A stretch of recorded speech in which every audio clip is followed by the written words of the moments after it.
What's the chat Already saying? got some people in the chat here. We are live, people. We're live right now? Yeah. All right, what's going on, everybody? Day 3, we freaking made it. I didn't know if we were going to be able to pull off 3 live shows, but here we are. Multiple venues, multiple days, multiple locations, and multiple guests, which brings us to our next guest, which before we bring him in, which he's right there, you guys already see him. Shout out to Barbarian Apparel. They hooked us up this whole freaking week with tickets and just taking care of us in general. We're actually going to be going into our 3rd year working with them, and they have been phenomenal every season. They just take care of us, and it's people like them and people like you guys that support the channel and support the show is the only reason we're able to do this kind of stuff. And then we've ran into a lot of people out here that have been awesome to run into, and thanks for everybody that has supported the show. So shout out to Barbarian Apparel and shout out to the Patreon family and everybody that we ran into out here. So with that being said, we got a lot to talk about. We got one of my best friends in the business, Josiah, in the game, cranking out that content back out in PA or North Carolina, South Carolina. Where are you at? North Carolina is where I'm at. Yeah, unfortunately not in Tulsa this year, but man, it has been insane cranking out the content because there's just been so much happening, Zach. Wild, man. Yeah, it's pretty wild. I mean, as a Penn State fan, you got to be feeling pretty good, right? Yeah, Has it been tough to even, decide what to update on for which video to pick to do on because there's been so much happening. Yes, because I've been wanting to keep things like as condensed as possible, but it's so difficult because of all the insane stuff happening. I mean, you had the big one last night. Like that was an easy one to choose. Like, what do you talk about? But the rest, it's like been upset after upset after upset. But like that's the nature of the tournament, right? Right. Yeah. We'll just start with 125. We put it in the freaking title, so I'm sure there's people here that are want to talk about it. So.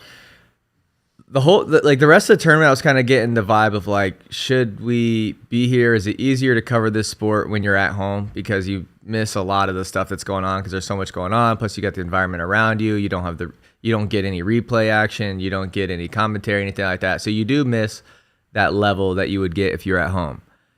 But moments like last night are the only reason why live wrestling will always trump staying at home. The arena was insane.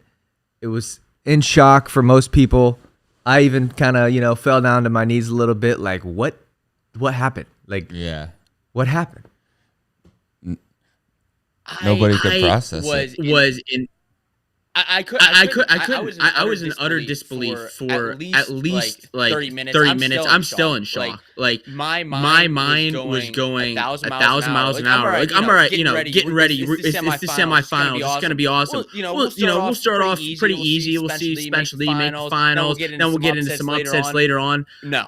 We came out like with a banger right away with Matt Ramos ready to wrestle. And at the end of that match, I was like in tears. Like for Spencer Lee, first props to Matt Ramos, like an unbelievable, phenomenal upset, and I think like that goes a little bit by the wayside because we're all more concerned about Spencer Lee losing, other than Matt Ramos winning, which is understandable with all that Spencer Lee's done. But man, like it's just.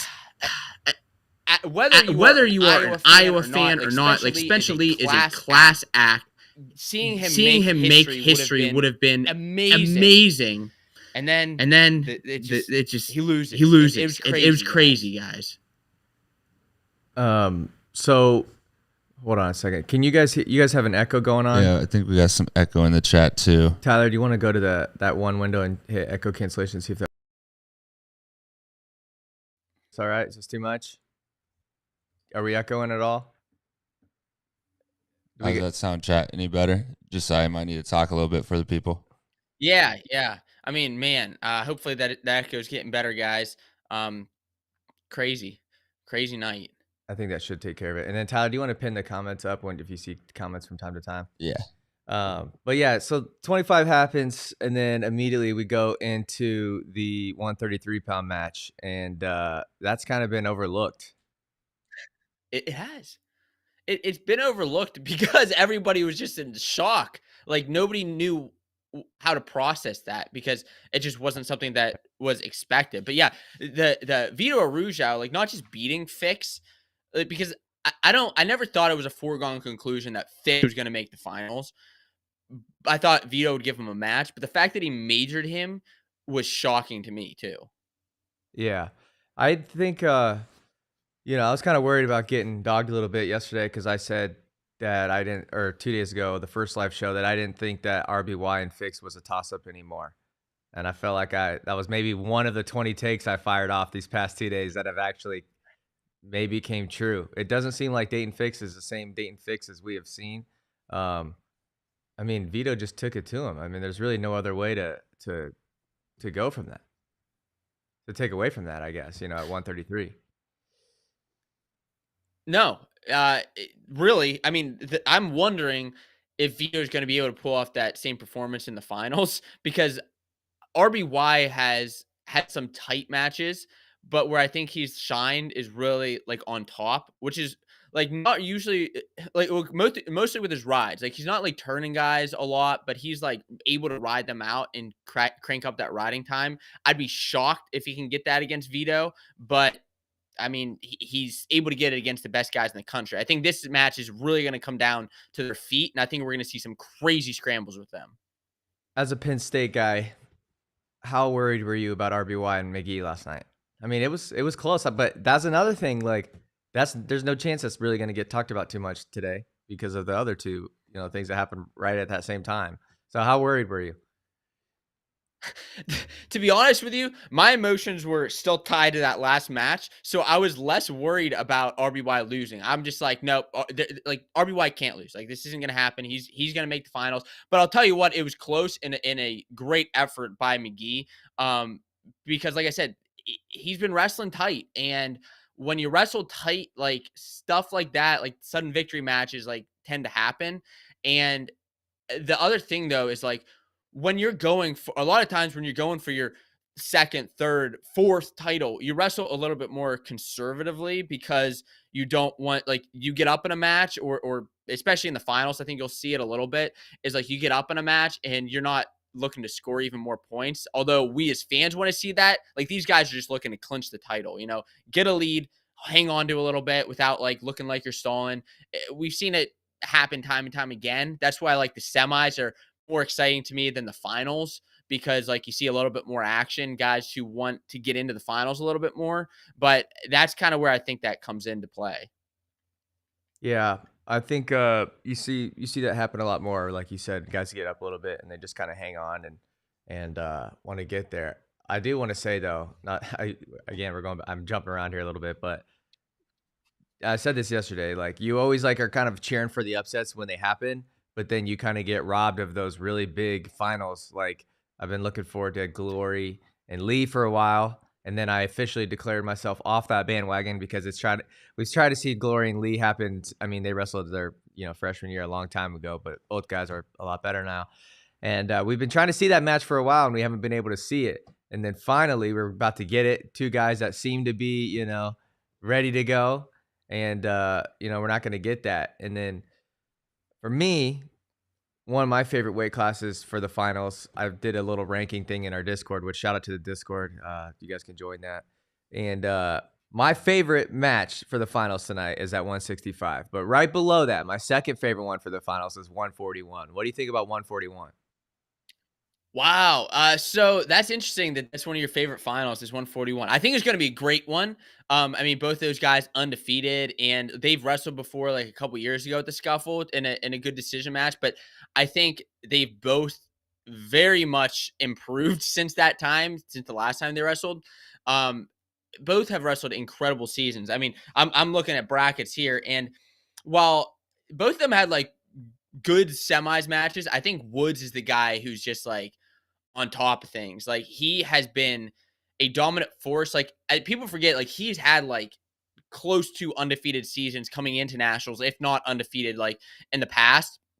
And I think, like, this is finally his year to get things done. He couldn't get it done last year. He ran into Nick Lee in the semis, and it's Nick Lee was just on a bit higher of a caliber than him at the time, but I think this is finally Woods' time to shine. I'm not counting out Alvarez though, man. Like, he has had a phenomenal year. Yeah, I don't know. I think it's crazy because every time Real Woods wrestles, I feel like he either looks really good, he looks untouchable, which so far he's looked untouchable, and then he'll have these random outings where he'll go out and get up early, and then we see him fade as the match goes on to a point where it's a one takedown match. I don't think Alvarez is going to fade at all. I think Alvarez is going to keep it coming, and I think I'm going to take Boo. I think I'm going to take Alvarez. I think it's a good story to follow too. The kid's made it. He's always been one of the top guys in the country. I know coming out of his senior year of high school, I think he won what did he win, Tyler? The U.S. Open or something like that? Like he won a senior level tournament or made the finals like as a freshman, or he's got some really good wins. He made the Dave Schultz finals while he was in high school. That's what it was. Yeah. And so he's always been this beast, right? And just failed to kind of make it to that All-American status. Put it together in the postseason. Been crazy injured, ACLs, everything. And this year he just doesn't really look like he's just letting it loose. But so is Woods. It's going to be interesting. 141 or 149. Yanni Diakomahales has not looked untouchable. He's looked good, but he hasn't looked untouchable. That Max Mirren match yesterday was a lot closer than I think a lot of people would have expected. The Van Ness score was 8-3, but it was closer, I think, than other people would expect. I'm also defending the heck out of Shane Van Ness. I feel like Shane Van Ness, in our community at least, has taken some ricochet shots. People thinking, who is he beat to get to the semifinals? But that kid's good, man. Wow, really? I mean, man, he beat Pinheiro Johnson in the second round. Yeah, I think they're trying to get at me by saying that's not a quality win, but they're just trying to get under my skin. They don't actually believe that. That's a quality win. Like, Pinheiro is a guy who could have easily made the semifinals. And yeah, I mean, we could go through the amount of ranked wins that he's had this year, but yeah. So yeah, so what do you think of Shane Van Ness's performance? Because he was kind of one of the unsung heroes for Penn State. He has been, and honestly, I think if he's on the other side, I think he could have made the finals. I think he ran into that rough spot with Yanni, but he wrestled him tough. He's wrestled a phenomenal tournament from beginning to end. Or we'll see how he finishes out. But his match against Yanni was tight, right? He was able to get scored takedown on him, which was, I mean, not something you typically see against Yanni. Like you said, he hasn't looked untouchable this tournament, and Van Ness has been that Penn Stater who I expected him to have a good tournament. I honestly thought maybe he'd make the blood round, maybe eke his way onto the stand, but he has outperformed. And I guess that's kind of the story with a few of these Penn Staters is they've outperformed just like they have done in years past. It's just Penn State's tournament is what it's been. It's absolutely been Penn State's tournament. Corby put out this tweet or this thing in our Discord about how many teams, how many points they had, and then how many guys they had in the front side, how many guys they had in the back side. And Penn State last night had 7 semifinalists and 1 guy on the backside. They had more semifinalists than most teams had still in the tournament left. That's insane. I mean, yeah. In what, the only match they lost they lost in the semis? They lost Van Ness. 2. Van Ness, Bartlett. Yeah, that's it. And Bartlett. I was forgetting Bartlett. Yeah. And Bartlett's another guy who had a solid year for Penn State. I mean, dropping from 49 to 41, we finally saw he had good years, but finally being more within the weight that he needs to be helped him live up to that. But I think that's one thing that's a little bit disappointing about this tournament is yeah, as a Penn Stater, I love to see Penn State win and dominate, but the team race is always an aspect that I love seeing tied into the overall tournament, right? I don't know the last time we really saw a blowout like this. It's just, it doesn't make for as fun of a team race. Yeah, I would agree. Wait, so what do we think of the Adoni and Haynes match? What was your takeaways from that match? The Andonian match, man. I mean, I predicted Andonian to win it all. he has been that high-flying electric dude, and then Haynes pinned him. And then I think he got pinned in the backside too. Yeah, I didn't see what happened on that one, but I did see that he got beat by the Virginia Tech kid on the other side, I think. Henson, right? Right. Yeah. Crazy. Yeah. All right. Well, are you Yanni or Sasso? Yanni. All right. Next topic. All right. 157 here. I'm sure you're gonna like this one. AOC, Austin O'Connor. Don't count him out. Close win over Humphreys, who's really good. Humphreys wrestles a lot of close matches. He won his first round match 3-0. Won the next one 3-0, 5-2, 4-3. Levi Haynes, he's been having a good tournament. He won his first match 10-3. He beat, and then he goes on and and then he pins Haynes, right? And then he beats Rob 5-3. Who do you have in this one? Oh man, the thing about O'Connor, like you said, like he's a solid wrestler. One, he's got the luck of the Irish on his side this weekend, right? But then two, I think the thing about O'Connor is like he's not like a flashy wrestler. Like there's nothing like innately like spectacular about him. He's just really good at wrestling. Like I think he's very much similar to like a Ryan Deacon, where he just comes in here, he wins, he gets the job done. He's a good, solid wrestler, technical wrestler. However, like man, I wasn't expecting Levi Haynes to make the finals. He comes in here. I mean, he was wrestling in high school last year. Yeah, I know he wrestled like college opens and that type of stuff, but like he was a high schooler last year, and he comes in as a true freshman, and he comes in, he wins a Big Ten title. It's hard for me to bet against him. If there's anybody who can beat him, it's O'Connor, but I got Haynes pulling out the victory here as the Penn State's true freshman champ. Do you disagree with me? I don't. I think I picked him before. I didn't pick him at the beginning of the season, obviously. Let me ask you this. Were you team pull the red shirt or team keep the red shirt off when that happened? Because, I think at the time there was a little bit of sentiment of like, why? Like you guys already were the heavy favorites before that. And then Kale puts the little cherry on top, which is the true freshman, Levi Haynes, and now he's in the finals. At that time, though, when that was being talked about, were you team red shirt or team let the baby fly? I was team pull it. Pull the red shirt. Let's see him wrestle. He had wrestled, 5 matches up to that point until it was officially pulled. And he wrestled, I mean, he was wrestling good. Like, as a true freshman coming into college, beating these top-level guys, I was like, if he is on that level, and if Kale thinks that he's on that level to do that, let's pull it. He's done it for guys in the past.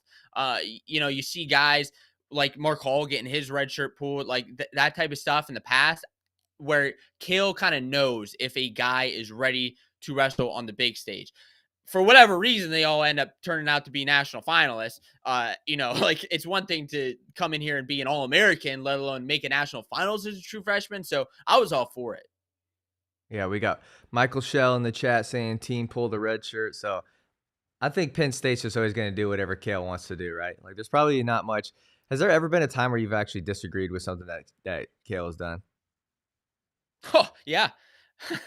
I'll tell you, the time that I really disagreed with him was back whenever Anthony Kassar and Shakur Rashid were wrestling for a starting spot in the lineup, and he ended up putting Rashid in. Whenever Kassar had the win over Colin Moore earlier on in the year, and I was like, why are we putting Rashid in for the postseason? Obviously, it was a wrestle-off thing, but man, to me, that was a wrong decision. I'm not the coach, but I was just like, as a fan, like, why? Like, he beat the top guy in the country. And then, of course, Kassar comes out next year and wins the title, but insane. Yeah, in hindsight, you think Kale was right or no? Yeah. In that decision, no. Okay. All right. No. But I would never tell him that to his face. Yeah, he's listening, I'm sure, right now. What's up, Kale? You see it? Dang, this is a peak for our live streams this week. 130 in here right now. Let's go. While you guys are here, click subscribe. Shout out to the Fanco Army, the Fanco Nation.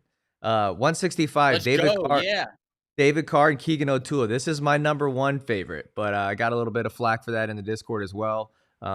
I think people just are writing off Keegan O'Toole, but not me. I think Keegan O'Toole closed the gap. I know he got pinned at the Big 12 finals, but he definitely closed the gap. It was a much tighter match the second time. And I've been using this analogy all week. I'll go ahead and use it one last time since it's the last day. But what I've been saying is if you went up to all the wrestling fans that are down there this weekend, right, or anywhere, any wrestling fan anywhere, right, and you said, how much money would you pay?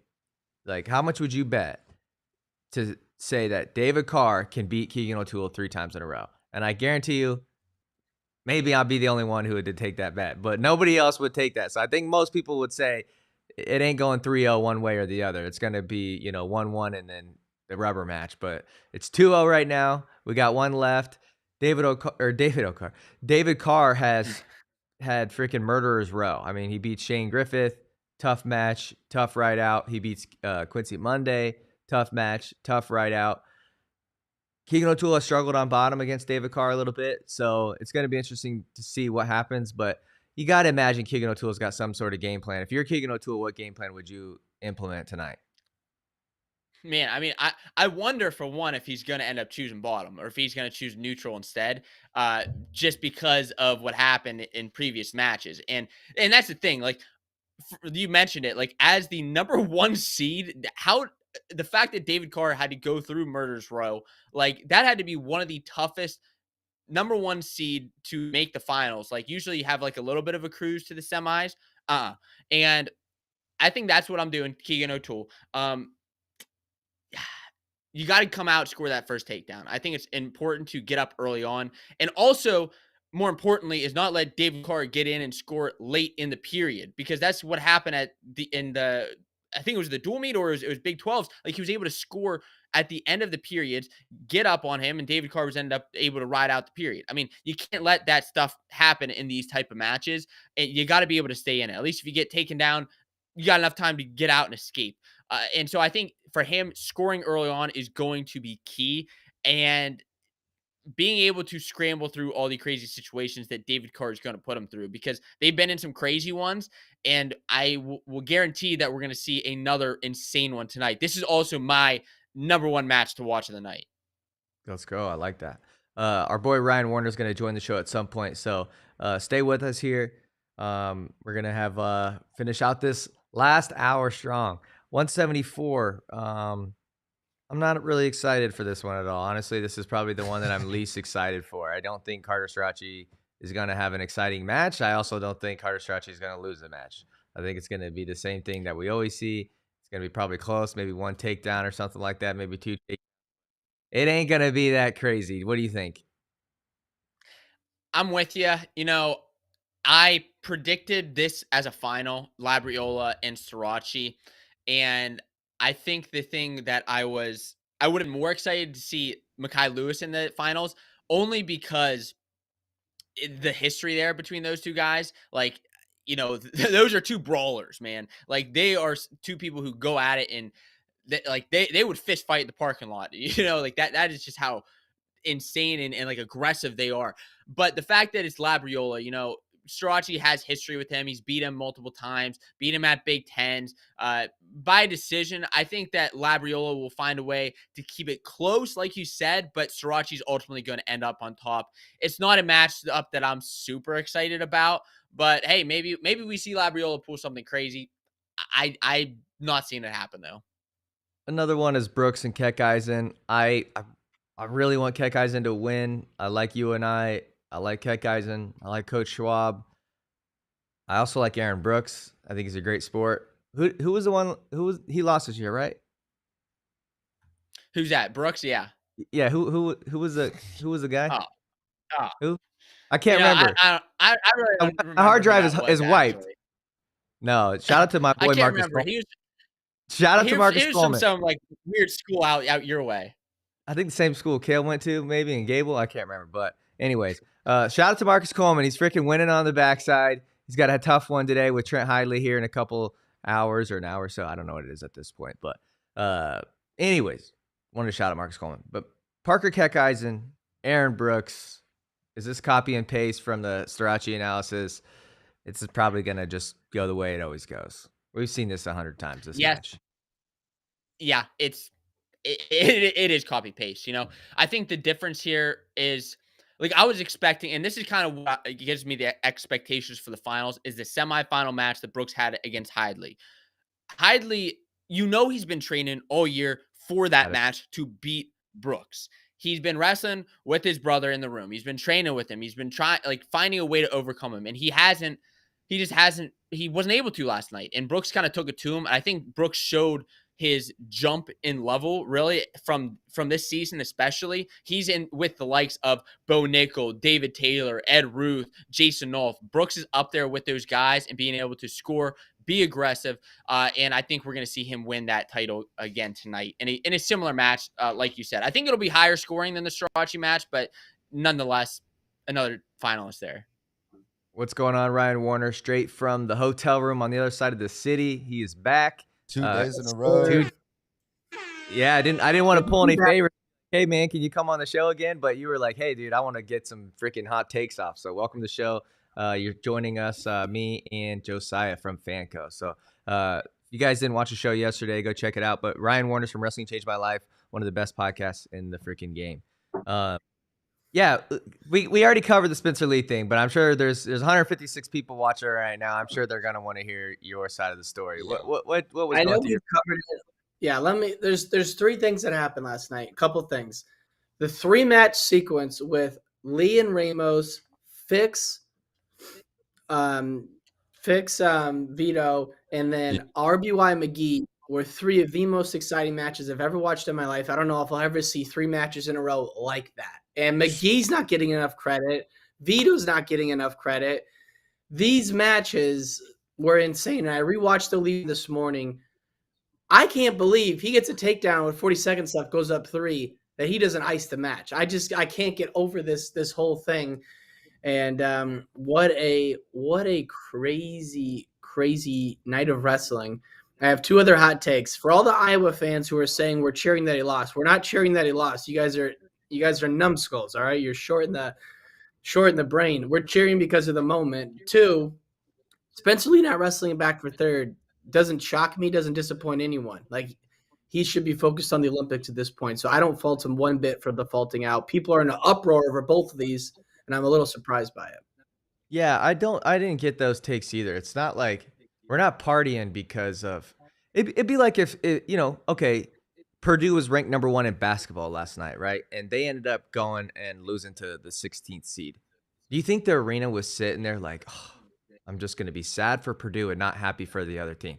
No, we were happy. We were happy for the moment of entertainment, the freaking moment for Matt Ramos, the freaking moment of just chaos. It's not like we were just like all like people weren't like, yeah, Spencer, take that. They're like, oh my gosh, what happened? Like, at least for me, I can't speak for everybody and who people were sitting by. At least our section was just like, I wish mind blowing. People at home could like feel the shock that was just hanging in the air after. Like, nobody knew what to do. Nobody could sit down. Like, everyone's just standing around in silence. Like, what's going on? Yeah, it's insane. That's how I was. Like, I just did not know how to function after that. That's why, like you said, Ryan, like the Vito match, the Vito Fix match, and the RBY McGee match just went kind of by the wayside because everybody was still trying to process what happened. The thing is, the similar thing happened with Spencer Lee in high school whenever he lost his last match in high school to Austin DeSanto, and the arena was going wild. It's the exact same thing. And the thing about Spencer Lee is it's not like he's a villain. Like, he's not like the typical Iowa villain, like a Thomas Gilman or an Austin DeSanto, right? He is a class act. You want to see him make history, but it is an insane moment that, like, one of the craziest sports moments of all time. Yeah, is it? That's the next topic. Is it the craziest? Yeah, I think so. And I have a feeling Ryan would disagree with me on this. We'll see. But I think it is the biggest upset of any NCAA tournament of all time. Even bigger than Gabe Williams. Yeah, no, I think you got, and my hotel Wi-Fi is brutal, so there's a little bit of a lag. Sorry, guys. But I think it is the biggest upset because, I mean, it is hard to say with Gable because he was undefeated. It would have been like Kale losing his getting pinned in the semis, which would have been bigger than Lee getting pinned in the semis. So I do think Gable might still be a little bit bigger, but who cares? That was 50 years ago. No one remembers that. And there was like 6,000 people there. Now there's 16,000. It's bigger, more eyes on the sport than ever before. And it's just like it is the biggest upset of the last 35 years. Right? Gable lost in 70. So, what's that?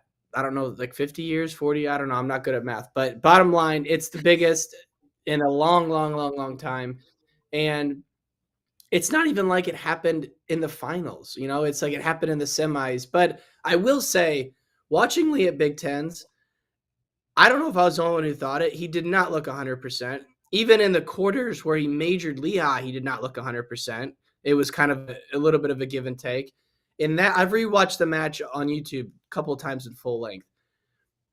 He was not able to shoot his typical outside single duo carry. Like, he really wasn't shooting in that match against Ramos. So no one even knows how bad he really is hurt. You got to imagine it's another ACL. Who knows? I really don't know. But I'm just saying he did not look like the dominant Spencer leading up to, even though he tech people in the first 2 rounds, I get it. Against Lehigh in the quarters, he did not look right, and it was a little bit of a give and take. Yeah, I would agree with that too. I think because of how much he scored on top, I think people maybe wrote off some of the other moments in his matches where he was getting taken down or he was getting turned or getting rode a little bit. And so I think people saw the score of it being like 10-0 and it was like, see, he's fine. But like, you can't tell me that match that he majored Noto that he looked amazing, Mm-hmm. No. That's how amazing Spencer Lee is, though, is he's able to look bad but also major you at the same time. Like that. What's that? What's that tell you? All right, let's close out these last two. Let's close out these last two matches, 197 and then heavyweight, and then we're gonna go back through and give some hot takes and just kind of shoot the bull for a little bit. 197, Nino Bonacorsi. Shout out to Pitt. Shout out to 1A, Al Burnett, stand up, smallest division in Iowa high school wrestling. Tanner Sloan pulled it off, under-recruited, underappreciated, underrated. Tanner Sloan knocks off Rocky Elam, who I had winning if Younger didn't win, which didn't happen. So Tanner Sloan goes and wrestles Nino Bonacorsi tonight.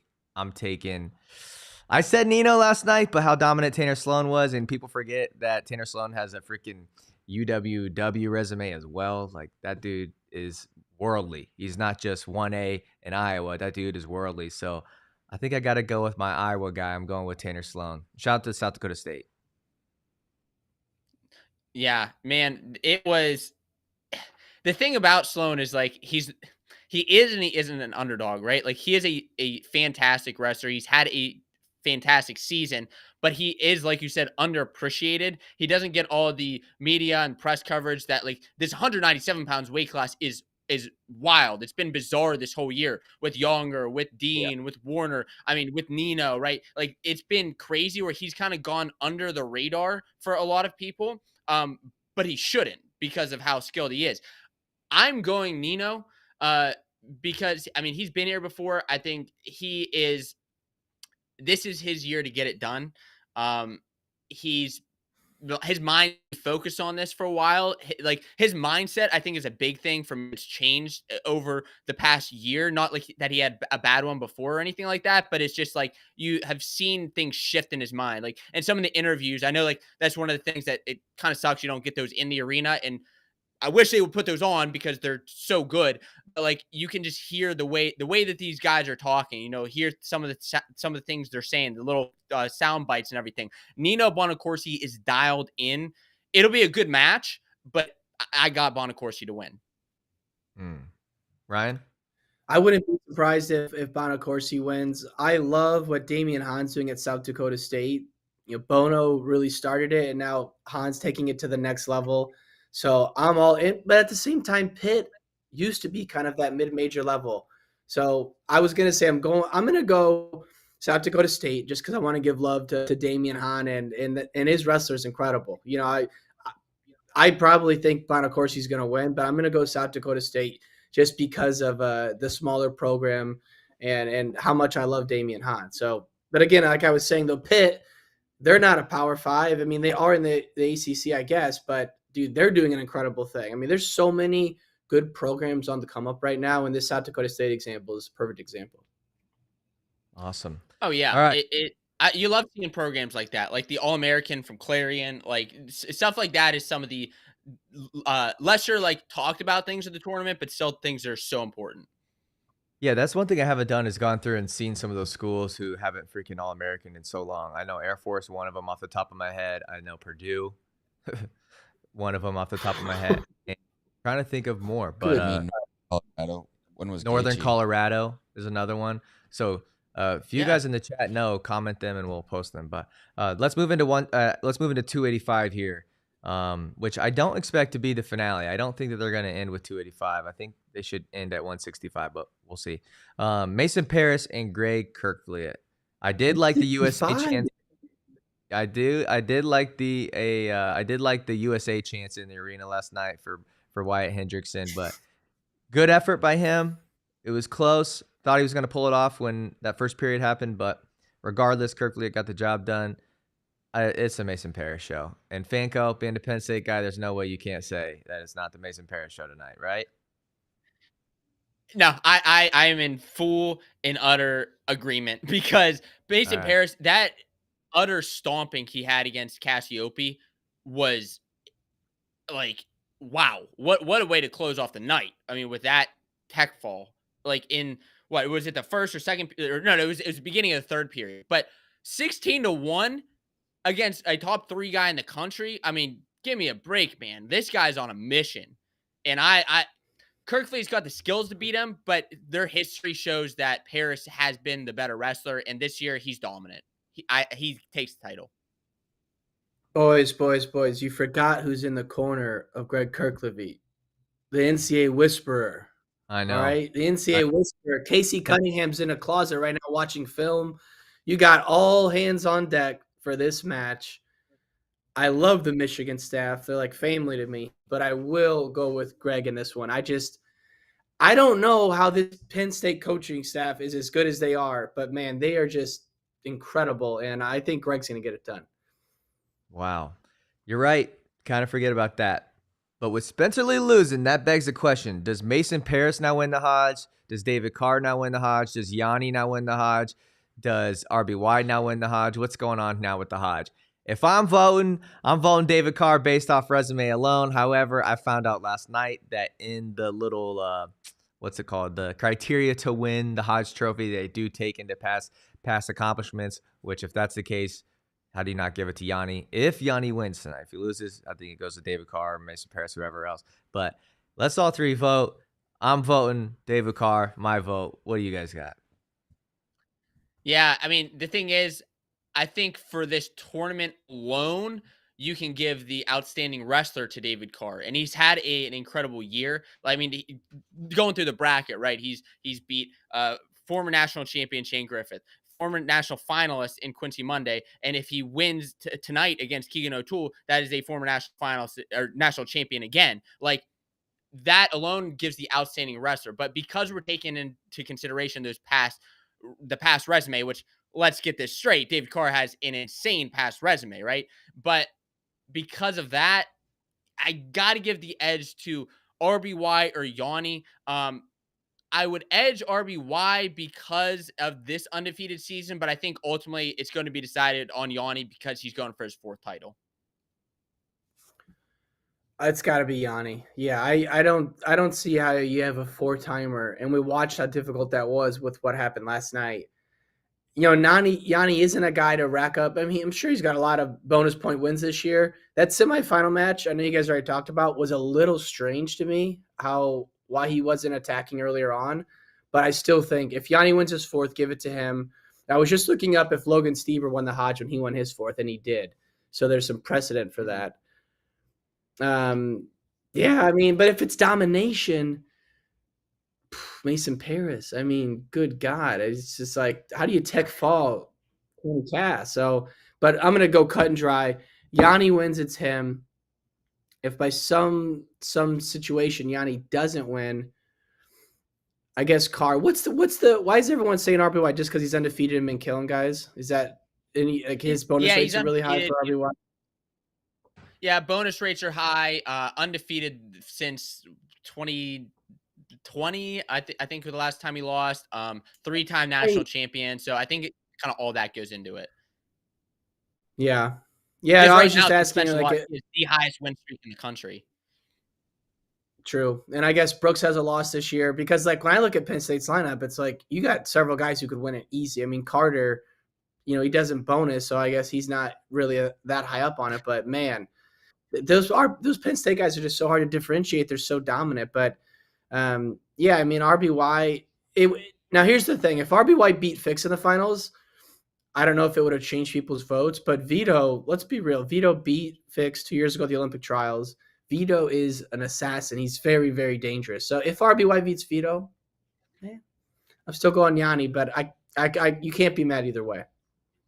All right. I love this question. There's 10 matches tonight. That's all we got left for the finals on the front side. What's your guys' craziest prediction of the night? At this point, how can you even know? Now we literally know anything can happen. I'm gonna go ahead and say that I think that Ramos wins again. I think Ramos can beat Pat Glory, and I think that's what I'm going with.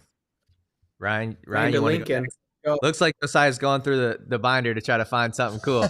What do you got, Ryan? I see that. No, yeah, I was going through this, and it's funny. Go ahead. Go ahead. So I was just gonna say, if Starachi was wrestling Mekhi, I would be about 100 times more excited for this match. But if Carter loses, that is the upset of the night. I just don't see any way Carter loses this match. Honestly, same with Brooks, to be totally honest. Like, both of those matches, I think, will be a bit of a snooze fest. Maybe like a 3-1, a lot of ankle ride. And they're going to win easy. I really think so. I don't think it's going to be competitive. So I think if Carter loses, it's the upset of the night. I do agree Vito RBY is the best match tonight. Jack Stove. I agree that I think it's definitely up there. When I was looking through the brackets, I think I also went to the 125 pounds match, Zach, and I think my crazy take of the night is I don't think Ramos is going to win. I actually think Glory's going to beat him, and I think that's going to make the pain of Spencer Lee losing that much even worse, because I don't think that he's going to win the title. And listen, Ramos has been proving me wrong all year. He's been proving me wrong this whole tournament. So, I'm not going to be shocked if he does win, but I think that Glory's coming for him. I think he's going to end up beating him. I think he's a good matchup there, and I guess that's my kind of hot take is, he beat Spencer Lee, but he's not going to win the title. Yeah, all good takes. Let's talk a little bit of the consolations, though. We're actually going to stay at the hotel and watch it we're going to get a little bit of a breather. I think we need a little bit of a regroup this morning, and we're going to watch it from our hotel room and check it out, just chill on this couch. But I do want to talk a little bit about what we got going on. I am excited for some of these backside matches. At 125, with Spencer Lee forfeiting to Courtney, we don't get to see that, but we get Ventriska and Cardinale, and we get Cronin and Noto. Those are all going to be really good. Moving along to 133, we have Fix and Nagao. That's one that I'm interested in seeing. Ooh, whoa. A walk in the park for Fix, especially with how that match went last night and how good Nagao has looked this past month. I'm going to come out and say I did not know who Nagao was until the Big Ten tournament, and that's a slap in the face to me, and I want to be tasered for it. Dude, Nagao at the Big Ten tournament, what he did on top and what he's done this tournament, this kid can ball. This kid is a gamer. Absolutely. He's tough. Yeah, man, and you got to wonder what going through Fix's head in the consies. It's when you get down to those consies, anything happens, especially in like these medal rounds. Like, you have him coming down upset, and then you have Nagao coming through like a freight train. Anything can happen. Moving right Fix along. did not look good, and I don't know what's going to happen. The next one I've kind of found interesting, and I'm just kind of jumping around here. We're kind of closing out this last 10 minutes here. But at 149, Van Ness and Henson, those are two young guys, I believe both freshmen. That's going to be interesting. And then on the top side of that consolation side, we got Parco and Murin. Murin's looked pretty dang good, but so is Parco. I'm personally going to go with Parco just because I've seen him wrestle a lot tougher than Murin, I think, this season. But what do you guys got? Go ahead, Ryan. Okay, I'm gonna go Mirren. Mirren is on a hot streak. He's putting the team on his back. I don't know how Iowa's still in second in the team race. It seems like everywhere you look, they're having a tough moment, but they're hanging on, and Mirren's putting the team on his back. He's getting it. The funny thing is, like, I agree with you about Iowa there, but last night they actually had a pretty good round. They won every single one of their matches except the big one, Spencer Lee. But like, I agree, it's kind of like how are they hanging in tight there? But I still like. I think Mirren's gonna eke out a tight one against Parco. 157 is going to be interesting. We have Peyton Robb versus Jared Franick. We have Ed Scott versus Humphreys. We have Luan and Andonian. And then we don't know for 5th and 6th yet. But Rob Franick's going to be really good. Ed Scott and Humphreys is going to be really good. But Luan and Andonian is going to be interesting because you got a guy in Luan that I think other people would say is maybe not the most exciting wrestler to watch versus maybe one of the most exciting wrestlers to watch for the 7th place bout. Give me Andonian to bounce back. What do you guys think? I'm with you. Simple as that. I'm going Illinois roots. Will the Wand get done? Goes out on top. Shuts up all the haters, right? That's it. All right. Triple overtime. Hamidi and Monday. We're getting that at 165. Caliendo and Alejnik, both guys having great years. Griffith and Amin. Hamidi and Monday, though. I'm interested in that. Give me Quincy Monday, though. After that match. I mean, dude. Go ahead, Tyler. But I was going to say, he looked amazing. He looked too aggressive almost. Like, I'm sorry. I'm getting a different match confused. But no, Monday had that. He was right in that match. I think Monday's looking as best as he's looked all year. I'm taking Monday. Yeah, I'm with you guys. I agree. I've enjoyed watching Dean this season have a great Big Ten tournament, solid national tournament, but Monday's rolling through the backside. All right, we have over 250 people in here. If you guys are new to the channel, click subscribe. Check out Fanco on his channel on YouTube if you're not aware of him, and then Ryan Warner as well on audio only. Closing out here though, 174. We have Makai Lewis and Dustin Plott.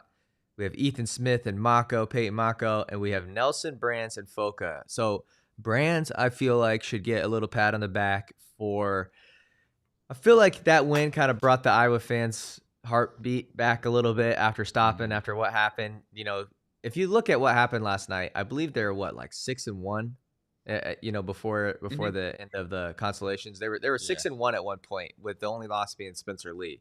But Nelson Brand is a big reason. Him and Jacob Warner are both big reasons why I think the fan base should have something to cheer about. Brought them back to 2nd place, which for a while there did not look good. If you looked at their pass to All-American as well, they were not easy pass.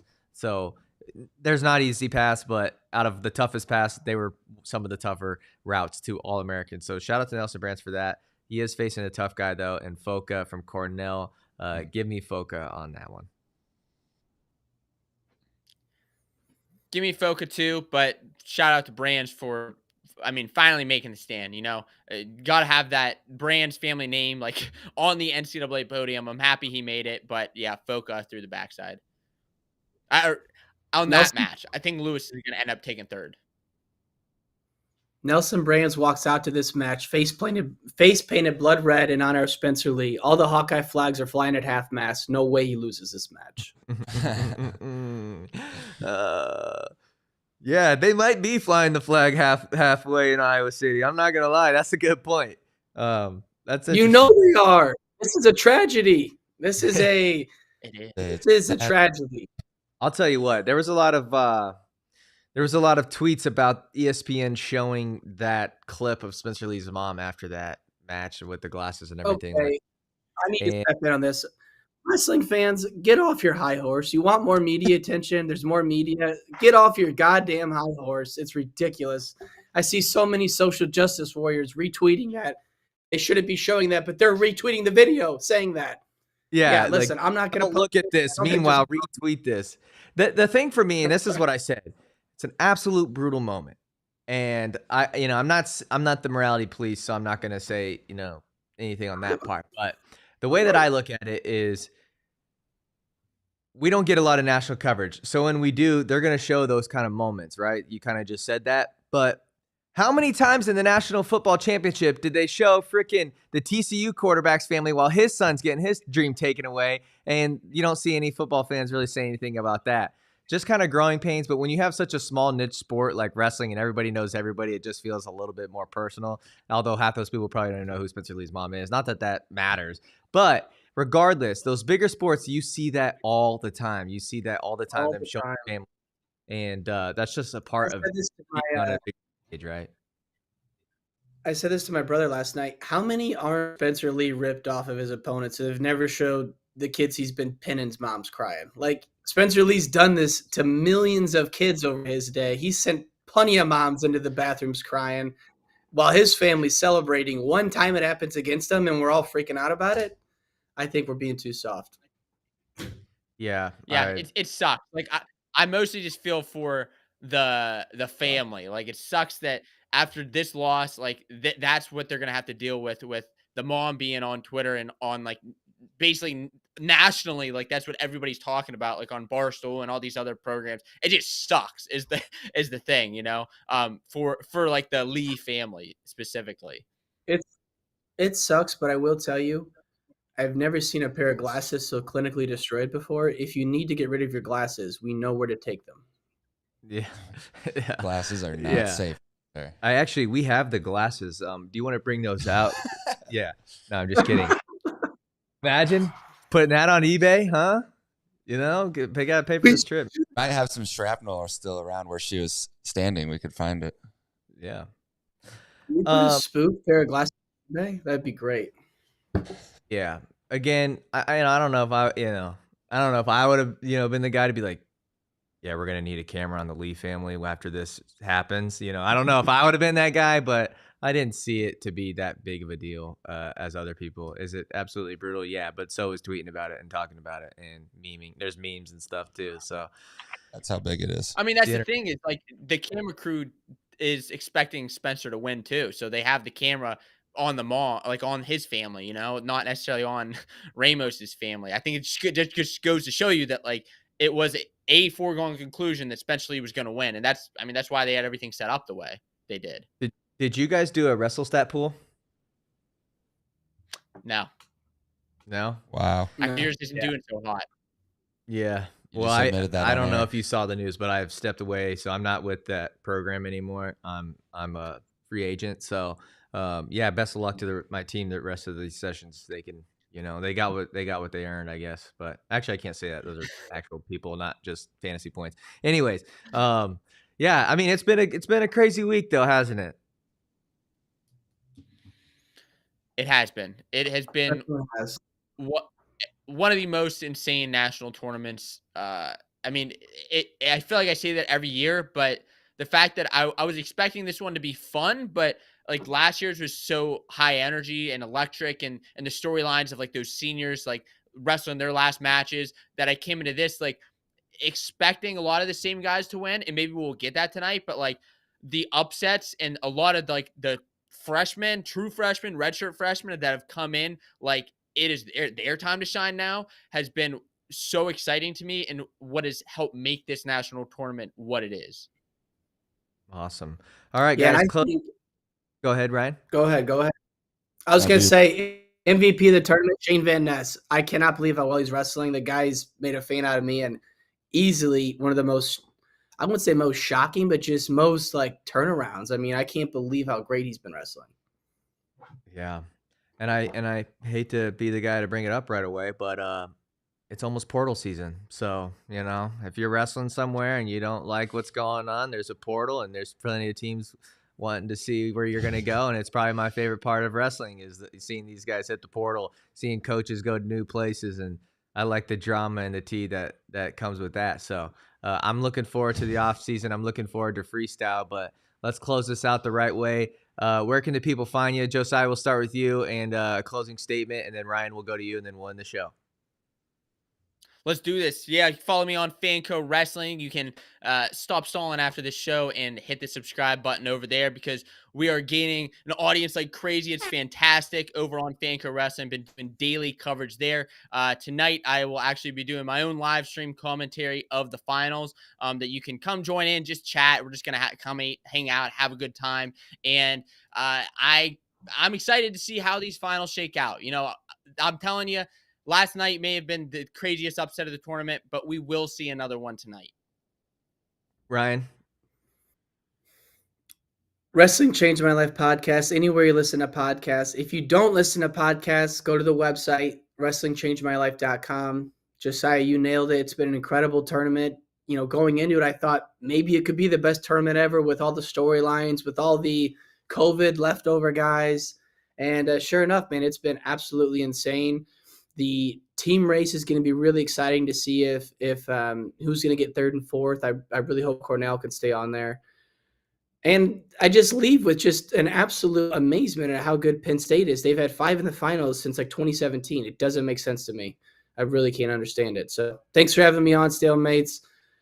Huge fan of you as well, Fanco. All right. Thank you Appreciate guys for guys. This was fantastic. Thanks, Zach. Thanks, Ryan. Let's finish out these last 2 sessions and subscribe to all these boys. So we'll see you guys next time.